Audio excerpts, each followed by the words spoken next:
Hi, ఇవాళ మనం మాట్లాడుకోబోయేది చాలా ముఖ్యమైన విషయం. ఒక్క కిడ్నీతో జీవించగలమా? మనతో ఉన్నారు sunrise kidney centre senior nephrologist doctor MV Saikrishna garu. Doctor గారు, ఒక్క కిడ్నీ ఉన్నవాళ్లు ఆరోగ్యంగా జీవించగలరా? అవును, మనకి 2 కిడ్నీలు ఉంటాయంటే నిజమే కాని ఒక్క కిడ్నీ ఆరోగ్యంగా ఉంటే అది చాలు. కొంతమందికి పుట్టుకతోనే ఒక్క కిడ్నీ ఉండొచ్చు. మరికొంతమందికి క్యాన్సర్, ఇతర వ్యాధుల వల్ల ఒక కిడ్నీ తీసేయాల్సి వస్తుంది. కిడ్నీ దానం చేసిన వాళ్లు కూడా ఒక్క కిడ్నీతో ఆరోగ్యంగా జీవించగలరు. మరి వాళ్లు తీసుకోవాల్సిన జాగ్రత్తలేమైనా ఉన్నాయా డాక్టర్ గారు? చాలా ముఖ్యమైనవి బీపీ మరియు షుగర్ నియంత్రణలో ఉండేలా చూసుకోవాలి. పెయిన్ కిల్లర్స్ ఎక్కువగా వాడకపోవడం, నీరు తగినంతగా తీసుకోవటం, డీహైడ్రేషన్ రాకుండా చూసుకోవడం, స్టోన్స్ ఇన్ఫెక్షన్లు వస్తే తక్షణం చికిత్స తీసుకోవటం లాంటి జాగ్రత్తలు తీసుకోవాలి.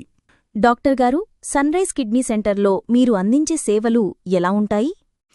ఇక్కడ మేము ప్రతి కిడ్నీ సమస్యకు ఆధునిక పరీక్షలు, కేర్ఫుల్ ట్రీట్మెంట్లు అందిస్తున్నాం.